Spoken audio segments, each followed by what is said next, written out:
curso gratuito aqui para o YouTube, uma playlist de aulas para vocês irem estudando a matéria de conhecimentos bancários. Hoje a gente vai estudar o Sistema Financeiro Nacional. A gente vai ver a parte introdutória, vai entender como é que o Sistema Financeiro Nacional ele se estrutura, vamos entender os principais órgãos e também já vai lançar o caminho para as nossas próximas aulas. Então, primeira coisa, a gente precisa entender o que é o Sistema Financeiro Nacional. Eu trago para vocês a definição e depois a gente vai explicando com calma. O Sistema Financeiro Nacional, SFN, ele é formado por um conjunto de entidades e instituições que promovem a intermediação financeira.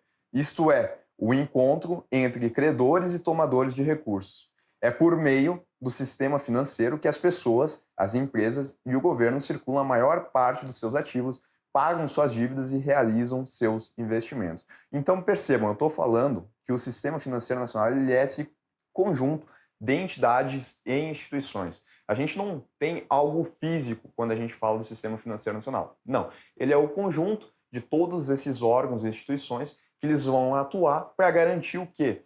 Para garantir, olha só, que as pessoas, as empresas e o governo circulem seus ativos, paguem suas dívidas e realizem seus investimentos. Por exemplo, quando eu vou até uma instituição financeira para fazer o pagamento de um boleto, isso acontece, a gente faz bastante.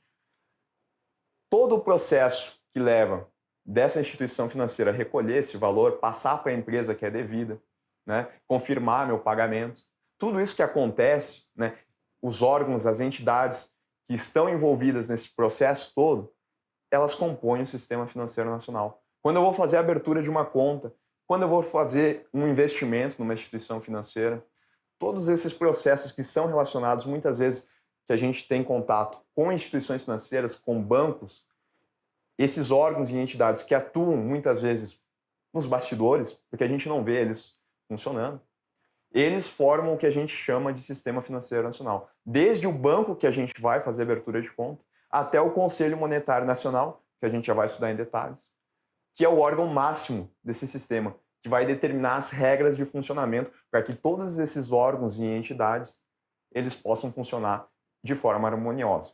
Então, de novo, só para a gente reforçar o conceito, o Sistema Financeiro Nacional ele é formado por um conjunto de entidades e instituições. Olha só, né? O conjunto de entidades e instituições que promovem a intermediação financeira. Aí ele explica o que é a intermediação financeira, que é o encontro entre credores e tomadores de recursos. Calma que isso aqui já vai ficar mais claro, mas já vão se lembrando disso, que o Sistema Financeiro Nacional ele permite a intermediação financeira. E a intermediação financeira é esse encontro entre credores e tomadores de recursos. A gente vai avançar e depois eu vou voltar de novo para ficar bem claro esse assunto para vocês. É por meio do sistema financeiro que as pessoas, as empresas e o governo vão circular a maior parte de seus ativos, pagar suas dívidas e realizar seus investimentos. Tranquilo. A gente pode falar que o Sistema Financeiro Nacional, então, ele é responsável por duas funções básicas. Quais são essas funções básicas? Intermediação financeira e prestação de serviços e gerenciamento de recursos. Essas são as duas funções básicas. Não se limita apenas a isso, mas essas aqui são as principais. Então, quando a gente fala desse conjunto de instituições e entidades, elas são responsáveis por permitir que a intermediação financeira aconteça e que também, né, por fazer a prestação de serviços de gerenciamento de recursos. Aí eu trouxe um exemplo só para a gente ir entendendo aos poucos, tá? Assim como o sistema circulatório humano, onde o coração, vasos sanguíneos e órgãos trabalham em conjunto para fazer o sangue circular por todo o corpo, o sistema financeiro ele é um conjunto de elementos que se conectam para garantir que o dinheiro e os recursos financeiros circulem de forma eficiente e segura entre os participantes da economia, tá? Então ele é esse conjunto de elementos que vai permitir, basicamente, como se fosse o sangue circular no nosso corpo. Só que a gente está falando aqui de dinheiro, de recursos, porque envolve instituições financeiras, envolve eu ir lá fazer o pagamento da minha conta, envolve eu ir lá fazer a abertura da minha conta, fazer investimentos, pegar dinheiro emprestado, tá? O Sistema Financeiro Nacional ele permite que tudo isso aconteça. Isso que é o Sistema Financeiro Nacional. Não é algo físico, algo tangível, mas ele é o conjunto dessas instituições e entidades. Beleza, a gente viu que que o sistema financeiro nacional ele é responsável por essas duas funções. Vamos entender, então, melhor o que é a intermediação financeira. A definição para vocês. A intermediação financeira ela é o processo pelo qual as instituições financeiras, como os bancos, atuam como intermediárias entre poupadores e tomadores de recursos. Nesse processo, as instituições captam recursos de indivíduos e empresas que têm excedentes e emprestam esses recursos para outros indivíduos que necessitam de recursos. Vamos entender melhor, então, através desse exemplo aqui que eu coloquei para vocês, tá? A gente vai entender o que é a tal da intermediação financeira. Olha só, de um lado, pense o seguinte, eu tenho uma pessoa, né, que a gente chama ela de agente superavitário. Por que isso? Porque ela recebeu o salário dela, vamos pensar, 10 mil reais, o salário dessa pessoa. E ela gastou 7 mil reais, significa que ela tem 3 mil reais sobrando. Como ela tem esses 3 mil reais sobrando, a gente chama ela de agente superavitário, porque ela tem excedentes. O que ela pode fazer com esses 3 mil reais? Ela pode deixar quieto em casa. Pode fazer isso. É a melhor opção? Não. Qual que seria a melhor opção? Ela utilizar esses 3 mil reais que ela tem para rentabilizar, gerar juros. Isso a gente sabe, né? Emprestar esses 3 mil reais para que alguém devolva com o pagamento de juros. É uma opção mais interessante do que deixar os 3 mil reais em casa sem ter rendimento e perdendo ainda valor para a inflação, né? Depois a gente vai estudar com calma o conceito de inflação. Mas entendam, tá, que deixar em casa não é a melhor opção. Então, se essa pessoa tem os 3 mil reais, ela tem um incentivo para tentar rentabilizar ele. Como é que ela poderia fazer isso? Do outro lado, a gente tem o tal do agente deficitário ou tomador de recurso. Essa pessoa aqui, vamos supor que ela tem um salário de 10 mil reais também, mas nesse mês aqui, ela gastou 12 mil. Está faltando dinheiro, ela ganha 10, gastou 12. O que ela vai precisar fazer? Ela precisa tomar recursos, porque ela está em déficit. Agente tomador de recurso, agente deficitário. Perfeito. Ela precisa desses 2 mil reais para fazer frente ao que ela gastou. O que ela pode fazer? Ela pode ficar em dívida, é uma opção, mas ela pode pegar dinheiro emprestado. Quando ela for pegar dinheiro emprestado, ela vai ter que pagar depois. O que ela pegou emprestado mais os juros. Correto? Correto. Qual que seria a solução mais eficiente desse nosso problema? Porque de um lado a gente tem uma pessoa que está com dinheiro sobrando e quer ganhar juros por conta disso, e do outro lado a gente tem uma pessoa que está faltando dinheiro e está disposta a pagar juros para pegar o que está faltando. Qual que seria a solução mais eficiente, a solução mais óbvia para esse nosso problema? Seria o agente superavitário emprestar o dinheiro para o agente deficitário, né? Se ele tem os 3 mil reais sobrando, ele podia emprestar 2 mil para o agente deficitário, resolvia o problema do agente deficitário, e o agente deficitário depois ia pagar esses 2 mil reais aqui, de volta, para o agente superavitário, com um pouquinho de juros. Resolvia o problema do agente superavitário. Ele rentabilizaria e o agente deficitário conseguiria cobrir o seu déficit. Mas qual que é o problema dessas duas pessoas fazerem isso? Primeiro, como é que um vai saber que o outro está precisando de dinheiro e que o outro tem dinheiro sobrando? Como é que eles vão saber se eles não se conhecem? É uma dificuldade que aparece. Outra dificuldade que aparece. Como é que o agente superavitário ele vai ter a confiança de que o agente deficitário vai fazer o pagamento na hora certa, vai fazer o pagamento do principal dos vencimentos? Qual que é a confiança que ele tem? Qual que é a confiança que ele tem de que o agente deficitário depois vai ter recursos para isso? Certo? São problemas que vão aparecendo. Então já não é tão simples assim, não é tão óbvio resolver essa situação quando a gente fala do agente superavitário e do agente deficitário, né? E outra, né? Não existe um local, nesse exemplo simples que eu estou colocando, não existe um local onde eles possam ir, né? E se encontrar para saber que um está com dinheiro sobrando e que o outro está com dinheiro faltando. Então esse é um problema. Eis que o local surge. Ele surge. E esse local são os bancos. Como assim, Renan? Me explica. Olha só. O que vai acontecer aqui? Os bancos eles nasceram para fazer a intermediação entre o agente superavitário e o agente deficitário. Como é que funciona na prática? Olha só, o agente superavitário, eu falei para vocês que ele tinha dinheiro sobrando. O que ele vai fazer? Ele vai emprestar para o banco, que é uma instituição especializada em receber dinheiro emprestado dos agentes superavitários. Ele se especializa nisso. Beleza.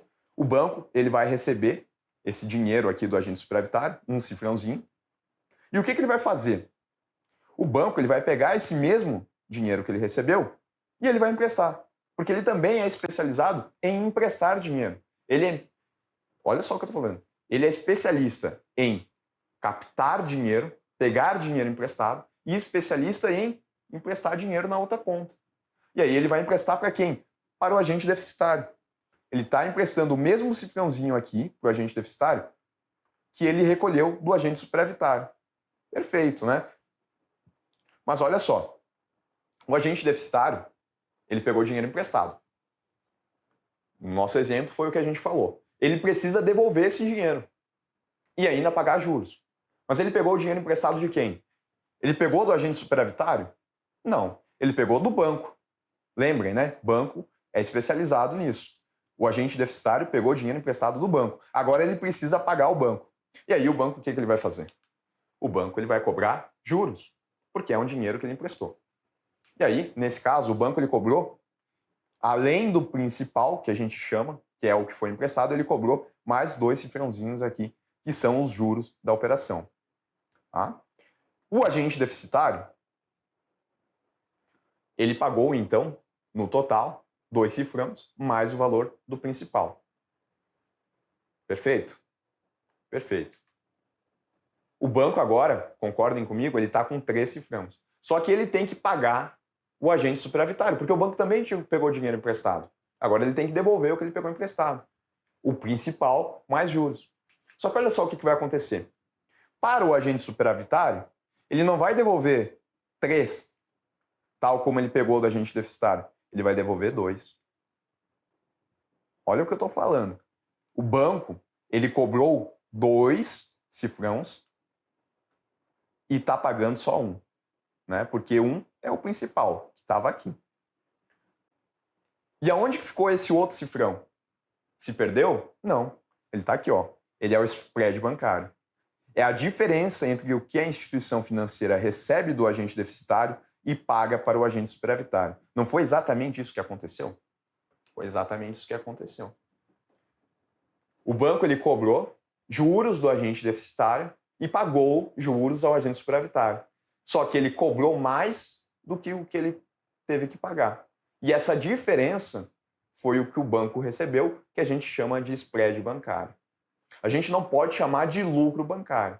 Se a gente chama de lucro bancário, a gente está errado, porque existem outros custos que incidem em cima. Mas é como se fosse o lucro do banco, apesar da gente não poder chamar assim. É o que o banco ele cobrou, prestem atenção, o spread bancário, que é esse juros que ficou com o banco, é o que ele cobrou por fazer esse serviço de intermediação financeira. Esse é o serviço do banco. Um dos, né? Talvez o principal. Fazer a intermediação financeira entre o agente superavitário e o agente deficitário. Ele capta de um lado, empresta de outro. Ele recebe, ele paga e a diferença fica com ele. É assim que os bancos ganham dinheiro, na grande maioria. Cobrando mais caro do que o que eles pagam quando eles pegam emprestado. Tá? Então, olha como fica mais fácil agora. É o processo, a intermediação financeira, pelo qual as instituições financeiras, os bancos, atuam como intermediários, ele está intermediando essa operação, entre poupadores, outro nome para o agente superavitário, e tomadores de recursos, que é o agente deficitário. Nesse processo, as instituições captam, está captando aqui, recursos de indivíduos e empresas que têm excedentes e emprestam esses recursos, está emprestando aqui, para outros indivíduos que necessitam de recursos. E depois tem a volta. Tá? Viu como ficou mais fácil agora compreender isso? Perfeito. Tá? Essa é a chamada intermediação financeira. E eu já dei alguns nomes diferentes para esses agentes. Está aqui, ó, agente superavitário, poupador, credor. E para o agente deficitário, tomador de recurso, e aqui novamente tomador de recurso. Tá? Até o primeiro conceito fica mais fácil, não fica? O sistema financeiro nacional é formado por um conjunto de entidades e instituições que promovem a intermediação financeira. O que é a intermediação financeira? É o encontro entre credores e tomadores de recursos. Está aqui, né? O banco ele serviu como esse local de encontro. Obviamente que o agente superavitário e deficitário eles não fizeram as trocas entre eles. Eles fizeram por meio do banco, porque é esse serviço que o banco está prestando, tá bom? Então, poupador, agente superavitário, agente com excedente de recursos, do outro lado, agente deficitário, tomador de recursos, tá? Outros nomes aí que podem aparecer também. E o spread bancário é a diferença entre o que a instituição recebe do agente deficitário e o que ela paga para o agente superavitário. Perfeito. Ainda sobre a intermediação financeira. Devido ao porte das instituições do sistema financeiro nacional, elas possuem algumas vantagens ao exercerem a função de intermediadoras. Olha o que eu estou falando. Eu estou falando que os bancos, eles, ao fazerem a chamada intermediação financeira, eles possuem algumas vantagens em relação a outras empresas ou até mesmo pessoas que fossem fazer isso. Quais são essas vantagens? Primeiro, elas fornecem liquidez aos agentes. Como a instituição financeira ela está todo dia fazendo esse processo aqui de captar e de emprestar, muito dinheiro é movimentado na instituição financeira. E, por exemplo, se o agente deficitário ele contrair o empréstimo para pagar daqui a 1 ano, por exemplo, tá? E o agente superavitário for sacar daqui a 1 mês o dinheiro que ele emprestou do banco, o banco ele vai ter condições de pagar o agente superavitário sem ter que receber do deficitário. Por que isso? Porque o banco está fazendo diariamente várias operações e muito dinheiro é circulado ali. Isso significa que os bancos fornecem liquidez. Porque quando eu vou sacar o meu dinheiro, eu, agente superavitário, o banco ele vai me fazer o pagamento, eu estou recebendo dinheiro. Isso é liquidez, é eu receber o dinheiro. Tá? É a facilidade com que eu recebo o dinheiro. E os bancos eles têm muita facilidade em conseguir me pagar, porque eles são especialistas em fazer a intermediação financeira. Então, muito recurso está operando ali dentro do banco. Eles também possuem acesso a informações importantes dos clientes. Lembrem que eu falei que uma das dificuldades desses dois agentes fazerem a troca por si só é que o agente superavitário ele não tem confiança de que o deficitário vai fazer o pagamento. É uma dificuldade. Mas as instituições financeiras, elas possuem acesso a informações importantes do cliente. Esse agente deficitário, quando ele vai tomar o recurso com o banco, ele não vai lá e apenas diz, banco, me empresta dinheiro. Não. Ele vai ter que ir lá, vai ter que fazer um cadastro, vai ter que mostrar qual que é a renda dele. O banco vai consultar as informações desse cliente em todo o sistema financeiro nacional, vai ver se ele está endividado, se ele não está.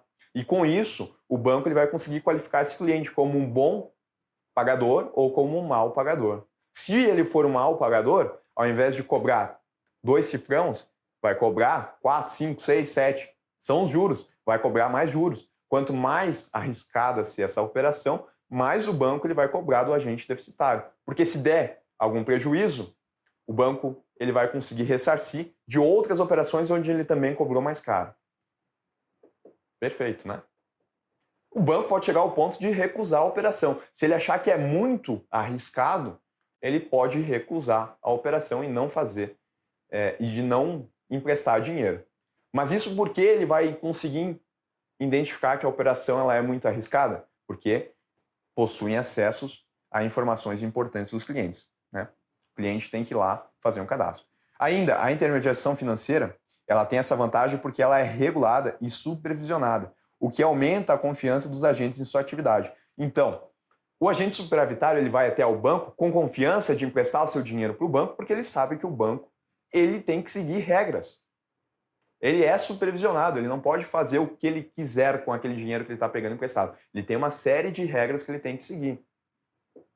Inclusive, grande parte do curso de conhecimentos bancários é a gente entender quais são os órgãos que são responsáveis por ditar essas regras que as instituições financeiras elas têm que seguir. Quais são os órgãos que são responsáveis por supervisionar os bancos. Muito importante. Mas eu já vou avisando que, desde já, que essas instituições financeiras elas têm que seguir regras e elas são supervisionadas para ver se elas realmente estão seguindo as regras. Tá? Além disso, as instituições financeiras também estão autorizadas a cobrar a taxa de juros superiores ao teto estabelecido por esse decreto 22.626, lá de 1933, conhecido como Lei da Usura, que basicamente restringia a quantidade de juros que podia ser cobrado. As instituições financeiras não precisam obedecer esse teto, elas podem cobrar juros mais altos. E isso é importante no sentido de que se a operação for muito arriscada, a instituição financeira ela vai cobrar juros mais altos daquele cliente, para fazer frente justamente a operações em que ela não recebeu o que ela emprestou. Porque sim, instituição financeira muitas vezes não recebe o que ela emprestou. Acontece bastante. Ela empresta o dinheiro, a pessoa não faz o pagamento, a pessoa fica endividada, fica com dívida na instituição financeira. É normal. Agora, olha o problema que seria, a instituição financeira consegue resolver isso, porque ela está fazendo tantas operações que aquilo ali acaba não fazendo falta. Agora, se a gente estivesse falando desse agente emprestando para esse agente, ia fazer falta para essa pessoa se esse daqui não tivesse feito o pagamento, né? Então, a instituição financeira, por estar lidando diariamente, por poder cobrar juros mais altos do que esse decreto permitia, ela tem vantagem na hora de fazer a intermediação financeira, tá bom? Uma questão aí para a gente treinar um pouquinho. O Sistema Financeiro Nacional atua na intermediação financeira, ou seja, no processo pelo qual os agentes que estão superavitários, com sobras de dinheiro, transferem esses recursos para aqueles que estejam deficitários com falta de dinheiro. Será que está certo ou está errado? Bom, pessoal, acho que está bem claro que está certo. Foi o que a gente viu. Realmente, o Sistema Financeiro Nacional, uma de suas funções básicas é a intermediação financeira.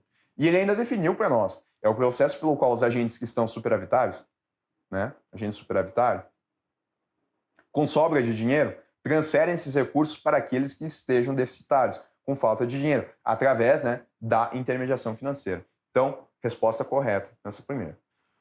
Bom, eu falei aí que são duas as funções básicas do Sistema Financeiro Nacional. A primeira, intermediação financeira. A segunda, prestação de serviços e gerenciamento de recursos. Vamos ver essa segunda aí. A prestação de serviços e gerenciamento de recursos são facilidades que o Sistema Financeiro Nacional proporciona aos cidadãos e ao governo. Explica para mim, Renan. Vamos lá. Primeiro, qual facilidade? A existência de um sistema de pagamentos para transferência de recursos e arrecadação de tributos. Eu não posso, por exemplo, pagar um boleto que eu tenho em um banco? Eu posso. Eu não posso, por exemplo, ir até meu banco e fazer uma transferência de valor para outra pessoa? Eu posso. Olha, eu não estou falando da intermediação financeira, eu não estou falando de eu levar dinheiro para emprestar para o banco e receber juros por conta disso. Não estou falando disso. Eu estou falando que eu vou até o banco e faço o pagamento da minha conta de luz. Eu vou até o banco e transfiro o dinheiro para uma outra pessoa. Renan, hoje eu faço pelo celular. Não tem problema, é a mesma ideia, é o banco que está permitindo isso. É através de Pix. Também, são através aí das instituições financeiras que a gente está fazendo esse serviço. Arrecadação de tributos. Sim, os bancos têm convênios aonde eles permitem arrecadar tributos também. E aí, ao invés de eu ter que ir em cada órgão público fazer o pagamento dos meus tributos, eu vou até a minha instituição financeira onde eu tenho conta e faço o pagamento por lá. Então, são facilidades que o SFN proporciona. O serviço de custódia de valores, bens e títulos. Quando eu vou ao banco e deposito dinheiro, o meu dinheiro não fica guardado no banco? É isso que a gente chama de custódia. Custódia é o meu dinheiro aplicado lá. Eu ainda trago a definição mais formal para vocês. É a atividade em que as instituições atuam como guardiãs e administradoras de ativos financeiros de seus clientes. Isso significa que elas têm a responsabilidade de manter, proteger e administrar os investimentos e títulos de seus clientes em suas contas de custódia. Tá? Isso que é o serviço de custódia de valores, bens e títulos. A disponibilização de meios de pagamento, tais como cartões de crédito e cheques. Eu posso ir até a minha instituição financeira e solicitar um cartão de crédito, que é um instrumento de pagamento. Quando eu for em uma loja, quando eu for em um mercado, eu posso passar o cartão de crédito e fazer o pagamento, sem dinheiro em espécie. Facilidade que o SFN ele proporciona. A disponibilização de seguros para as mais diferentes finalidades. Automóvel, viagem, vida, saúde, entre outros. Né? Eu posso contratar um seguro de carro numa instituição financeira. Tá? Então percebam que quando a gente fala da prestação de serviços e gerenciamento de recursos, são esses outros serviços que o banco ele também concentra em suas atividades e que, na verdade, são facilidades para mim. Além da intermediação financeira, que é aquele encontro entre os agentes superavitários e deficitários. Perfeito, vamos além. Bom, falando sobre o mercado financeiro, aliás, falando sobre o Sistema Financeiro Nacional, a gente pode dividir ele em diferentes mercados. Olha só, vamos com calma.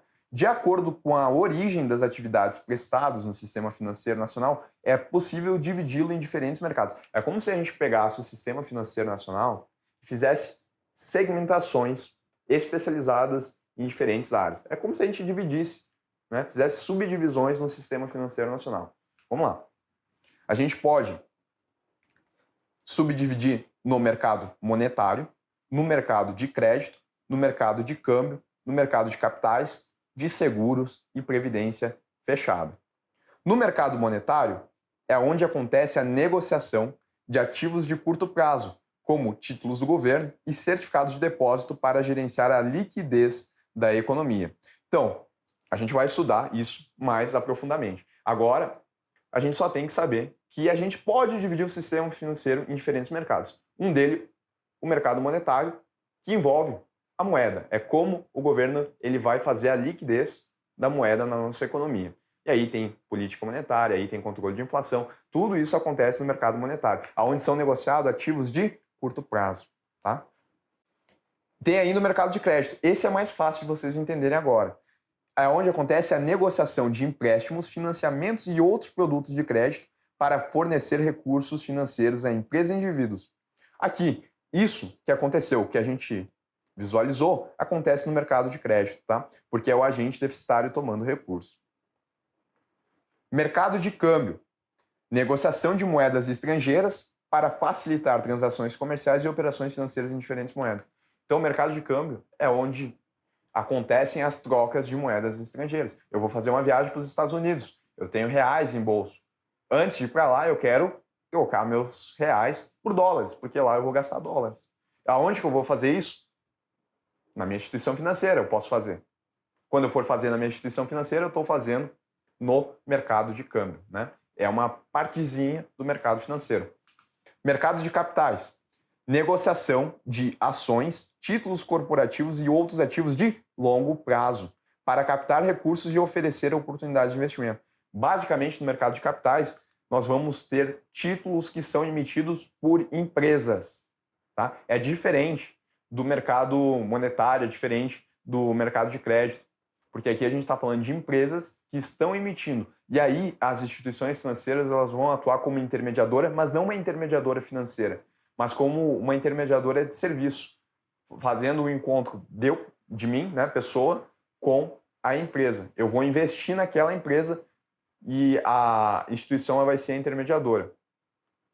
Mas não vai ser a instituição financeira que vai receber os juros por conta disso. Esses são instrumentos, tá, de longo prazo. Fica mais claro quando a gente estuda especificamente o mercado de capitais. Mercado de seguros. Negociação de seguros privados, resseguros, títulos de capitalização e previdência complementar aberta. Então, esse tipo de negociação, quando a gente fala de seguros, para ficar mais claro, isso acontece no mercado de seguros. Quando eu vou contratar um seguro, é um segmento do Sistema Financeiro Nacional especializado em seguros, entre outras coisas, né? Como resseguros, capitalização e previdência privada.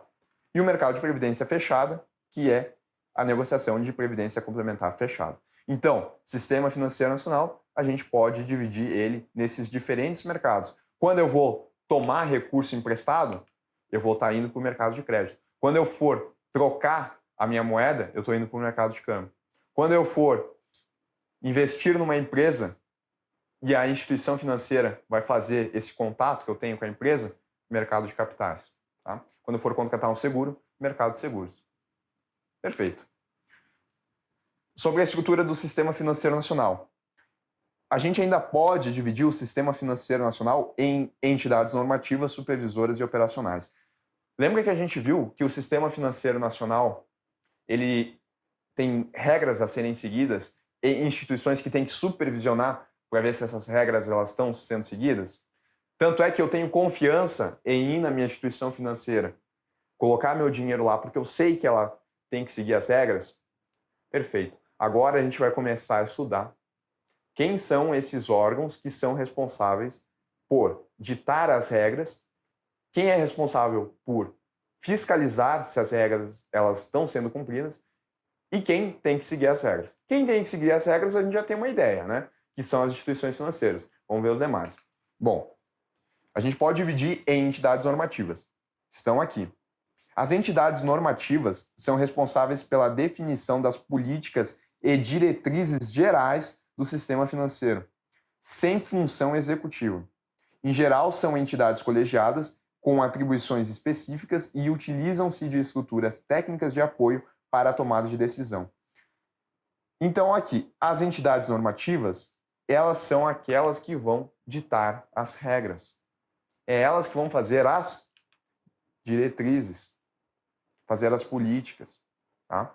São o que a gente chama aí dos órgãos máximos, tá? É eles que ditam as regras de funcionamento do sistema financeiro nacional. E percebam que eles não têm função executiva. O que significa isso? Significa que eles não vão atuar na fiscalização. Eles ditam a regra, mas eles não estão lá fiscalizando. Isso é diferente das entidades supervisoras. Olha só, as entidades supervisoras, por outro lado, assumem diversas funções executivas. Como? Quais são essas funções executivas? A fiscalização das instituições sob sua responsabilidade, assim como funções normativas. Aqui a gente vai ver que existe uma entidade supervisora que, por vezes, tem atividades normativas, mas a gente já vai falar especificamente sobre ela, com o intuito de regulamentar as decisões tomadas pelas entidades normativas ou atribuições outorgadas a elas diretamente pela lei, que é justamente esse caso que eu estou falando para vocês. Tá? Mas na prática, as entidades supervisoras elas vão estar fiscalizando o que as entidades normativas estabeleceram. E a gente tem os operacionais, que a gente já tem uma ideia.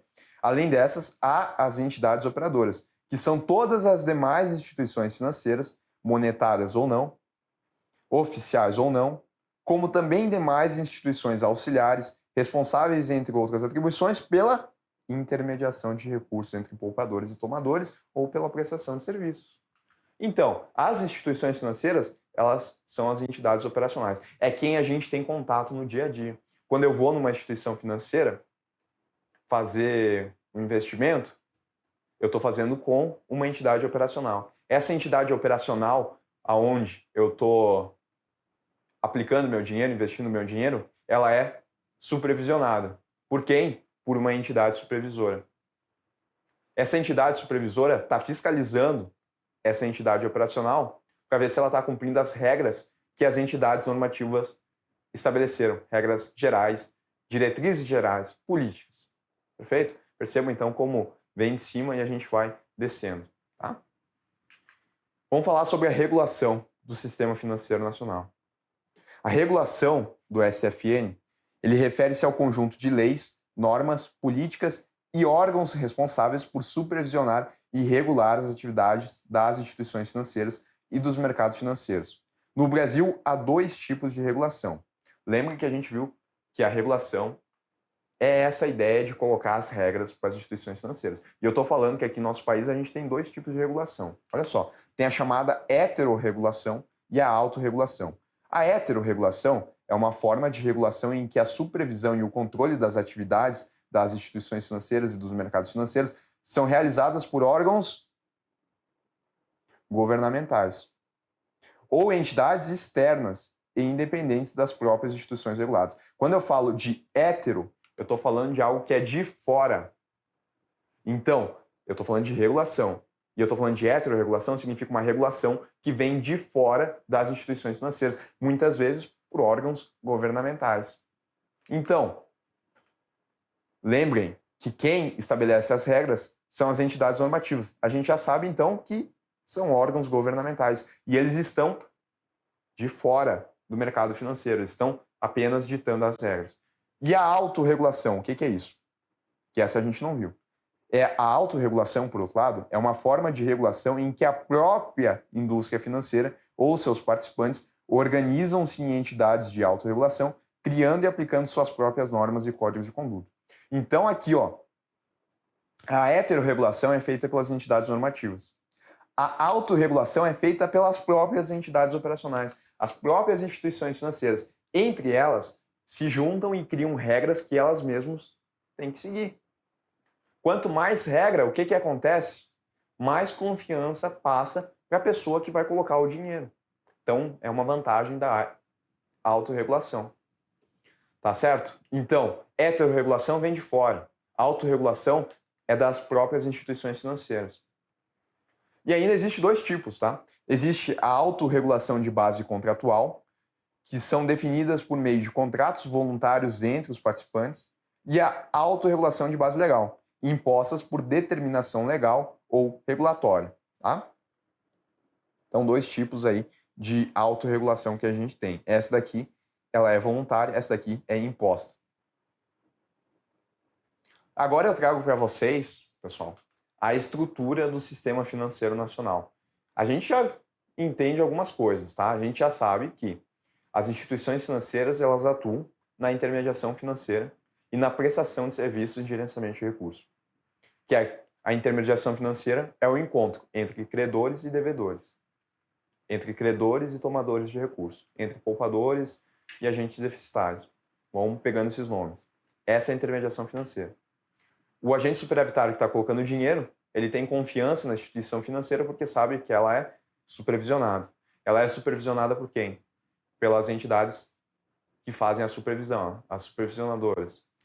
E elas fazem a supervisão das regras que são ditadas por quem? Pelas entidades normativas. Tá? Então a gente já começa a ter essa ideia. E lembrando que o sistema financeiro nacional, ele é o quê?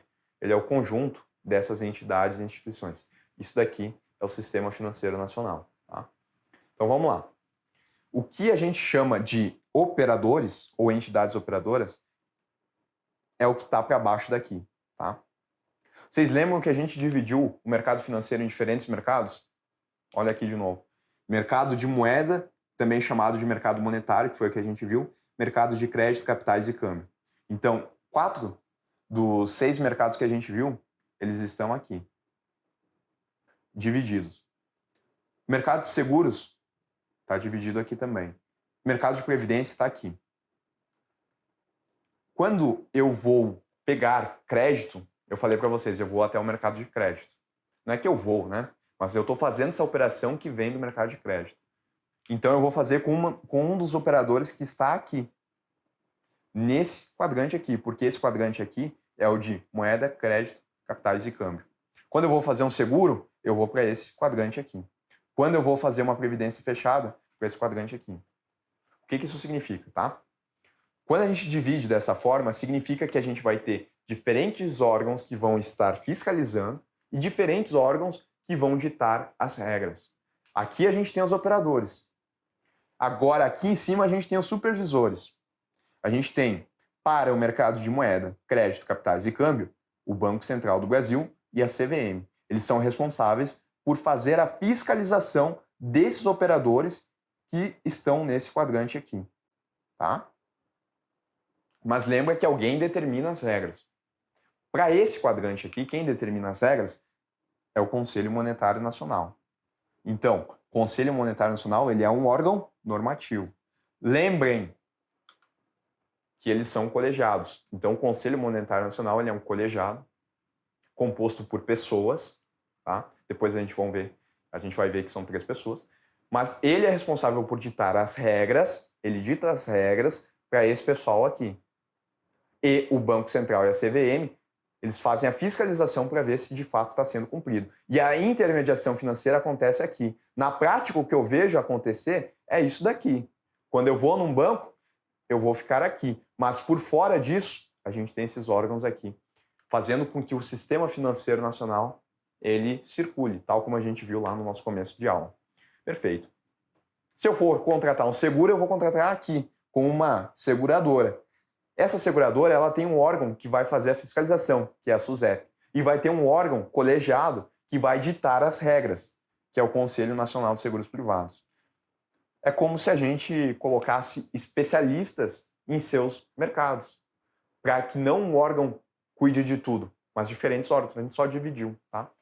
E ainda a gente tem um outro órgão normativo, que é o Conselho Nacional de Previdência Complementar. Ele vai ditar as regras para esses, na verdade esse, tá? Agente operador, que são as entidades fechadas de previdência complementar, também conhecidos aí como fundo de pensão. E a supervisora é a Previc. Tá? Então, supervisores a gente tem 4. Órgãos normativos a gente tem 3. E operadores a gente tem muitos. Tá? Não dá nem para decorar. A gente vai estudar aí em detalhes cada um. Mas é isso, tá? Sistema Financeiro Nacional é esse conjunto de entidades e instituições, desde aqueles que estabelecem as regras, para aqueles que supervisionam para ver se as regras estão sendo cumpridas e para aqueles que atuam fazendo a intermediação financeira e a prestação de serviços e gerenciamento de recursos. E que tem que seguir, obviamente, as regras que foram definidas. Esse é o Sistema Financeiro Nacional, essa é a estrutura, pelo menos uma ideia de introdução aqui no Sistema Financeiro Nacional. Porque quando a gente estuda conhecimentos bancários, o que a gente estuda? A gente vai estudar aqui o que o Conselho Monetário Nacional faz, quais são as regras que ele dita. A gente vai estudar qual que é a composição do Conselho Monetário Nacional. A gente vai estudar como é que ele se reúne. A gente vai estudar o Banco Central do Brasil, quem faz parte do Banco Central do Brasil, quais são as atribuições do Banco Central do Brasil, assim também para a CVM. Tá? E aqui eu quero só colocar um parênteses, porque eu falei, né, que tem um órgão que, por vezes, regulamenta, mesmo sendo um órgão supervisionado. Só para não deixar passar, esse órgão é a CVM, tá? Tá vendo aqui que, nesses mercados aqui, o Banco Central e a CVM atuam fazendo a fiscalização e nos demais apenas um órgão? É, porque o Banco Central e a CVM, eles dividem aqui os mercados. O Banco Central ele vai fiscalizar o mercado de moeda, o mercado de crédito e o mercado de câmbio. Ele é responsável por esses três. E a CVM, ela vai fiscalizar o mercado de capitais. Fiscaliza só um, mas, em compensação, a CVM, ela, por vezes, assume o papel do Conselho Monetário Nacional como regulamentador desse mercado. Mas isso a gente vai estudar em detalhes. Coisa que o Banco Central não faz, porque ele só faz funções executivas. Salvo uma ou outra exceção que a gente tem que estudar, tá? Mas, em regra, é o que eu falei para vocês.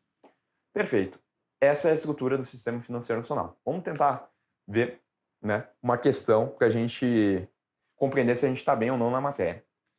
Os órgãos normativos asseguram que os integrantes do sistema financeiro sigam as regras definidas pelos órgãos de crédito, de capitais e de câmbio, enquanto as entidades supervisoras determinam regras para o bom funcionamento do sistema financeiro nacional. Vamos lá. Órgãos normativos, eles são responsáveis por assegurar que os integrantes do sistema financeiro sigam as regras definidas pelas entidades supervisoras? Foi isso que a gente viu na aula? Não. Foi exatamente o contrário. A gente viu que os órgãos normativos estabelecem as regras e as entidades supervisoras elas são responsáveis por assegurar que os integrantes do sistema financeiro sigam essas regras que foram definidas.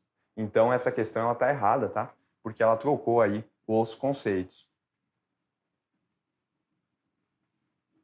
O Sistema Financeiro Nacional é composto por um conjunto de órgãos e instituições que regulamenta, supervisiona e realiza operações necessárias à circulação de moeda e de crédito na economia. Perfeito, foi o que a gente viu em aula. É exatamente isso.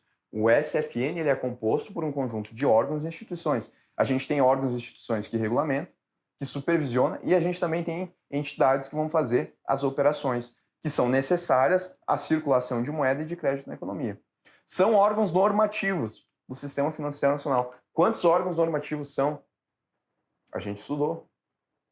Agora é pouco. São 3 órgãos normativos, são colegiados, são órgãos governamentais que vão ditar as regras. Quais são esses 3? Tá? Vamos lá. Conselho Monetário Nacional, ele é um, né? Responsável aí por 4 mercados. Conselho Nacional de Seguros Privados, também é um. Comitê de Política Monetária, Copom. Eu falei do Comitê de Política Monetária nessa aula? Não. Então ele não é um órgão normativo. Conselho Nacional de Seguros Privados. Sim, a gente falou. Banco Central do Brasil. A gente falou dele, mas ele não é órgão normativo, tá? Ele é um órgão supervisor. Conselho Monetário Nacional. Aí tá certo. Superintendência de Seguros Privados. A gente também falou nela. Mas ela não é um órgão normativo. Comitê de Política Monetária. Novamente errado. Conselho Federal de Valores Mobiliários. Erradíssimo. Banco Central do Brasil. Não. Comissão de Valores Mobiliários. Também não. Conselho Monetário Nacional. Aí sim. Conselho Nacional de Seguros Privados. Conselho Nacional de Previdência Complementar. Conselho Monetário Nacional. Vocês viram? Os 3 órgãos normativos começam com a palavra conselho, porque eles são órgãos colegiados. Órgão de pessoas. São pessoas aí que formam esses órgãos. Fica mais fácil depois que a gente estuda a composição deles. Mas esses são os 3. Conselho Monetário Nacional, Conselho Nacional de Seguros Privados, Conselho Nacional de Previdência Complementar. Ou, se vocês preferirem, né, as siglas, se ficar mais fácil. Conselho Monetário Nacional, Conselho Nacional de Seguros Privados, Conselho Nacional de Previdência Complementar. O Sistema Financeiro Nacional, ele é formado pelo subsistema normativo e pelo subsistema de intermediação. Compõem o subsistema normativo. Olha só, eu vou trazer essa definição para vocês, porque antigamente ela aparecia bastante, tá? Autores que elaboram livros no mercado financeiro, eles usavam esse tipo de classificação, tá? Para colocar um órgão dentro desse subsistema ou dentro de outro. E como é que funcionava? Estou trazendo isso porque aparece em prova hoje em dia também. Subsistema normativo.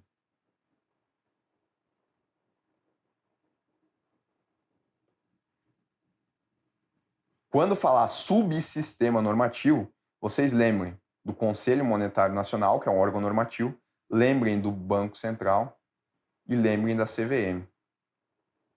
Tá? E no subsistema de intermediação,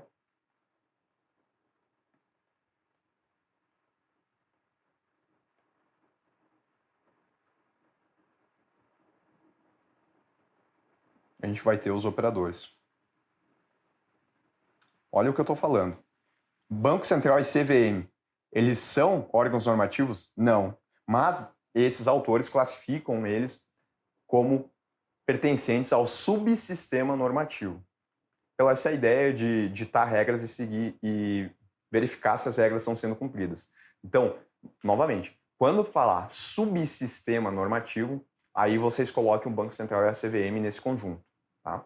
Mas se falar órgãos normativos, aí não, porque Banco Central e CVM não são órgãos normativos, são órgãos supervisores. Tá?